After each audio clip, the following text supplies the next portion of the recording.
దేశ భద్రతకు రక్షణ యూనిట్లే కీలకం.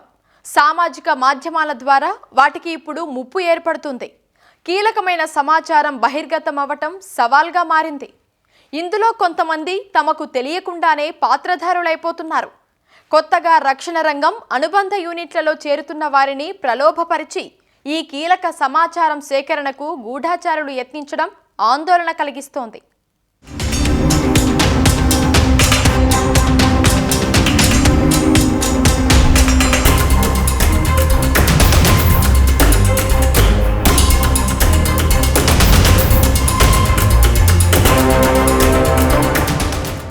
సామాన్య ప్రజలే కాదు, రక్షణ రంగాల్లో విధులు నిర్వర్తించే వారు సైతం హనీ ట్రాప్ వలలో చిక్కుకుంటున్నారు.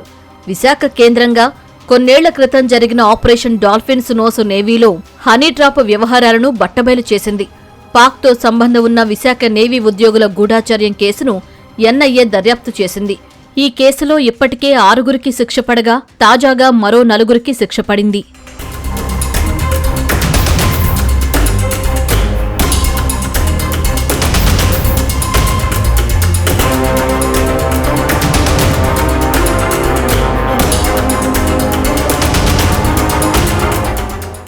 ఈ కేసులో ఇప్పటివరకు అరెస్టైన 15 మంది నిందితులలో 10 మందిని ఎన్ఐఏ దోషులుగా నిర్ధారించింది. దీనికి సంబంధించి అశోక్, వికాస్లను 2019 డిసెంబర్లో ముంబై, కర్ణాటకలో అరెస్టు చేశారు. 2020 జూన్లో ఎన్ఐఏ 14 మంది నిందితులపై ఛార్జిషీటు దాఖలు చేసింది. మార్చి 2021లో మరో నిందితుడిపై అనుబంధ ఛార్జిషీటు దాఖలు చేసింది. ఇతర నిందితులపై విచారణ ఇంకా కొనసాగుతోంది.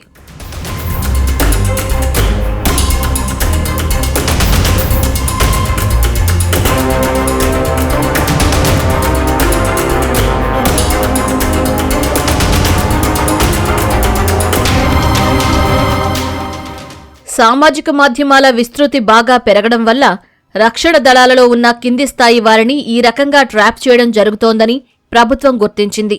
దీనిని నిరోధించేందుకు హనీ ట్రాప్కు గురైన వారిని గుర్తించేందుకు స్పష్టమైన మార్గదర్శకాలు కూడా ఇస్తుంది.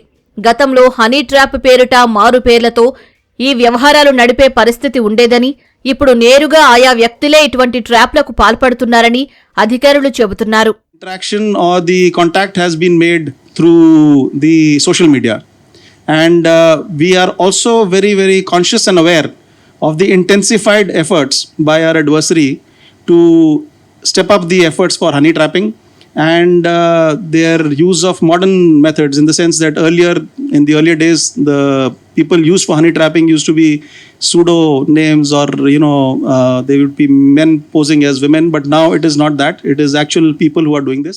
రక్షణ దళాల్లో అగ్నివీర రిక్రూట్మెంట్ జరిగిన దృష్ట్యా యువ రక్తం త్రివిధ దళాల్లోకి వస్తోంది. వీరే కాకుండా రక్షణ అనుబంధ సంస్థలు, డాక్ యార్డులు, నావల్ ఆర్నమెంట్ డిపోలు సహా ఇతర యూనిట్లలో పనిచేసే సివిల్ ఉద్యోగులు సైతం ఈ హనీ ట్రాప్లో చిక్కుకుంటున్నారు.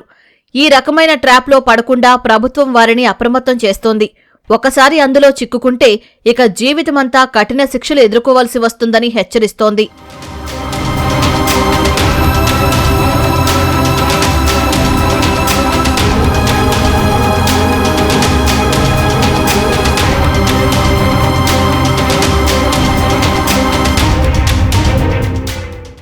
And in most cases, the people involved are young individuals.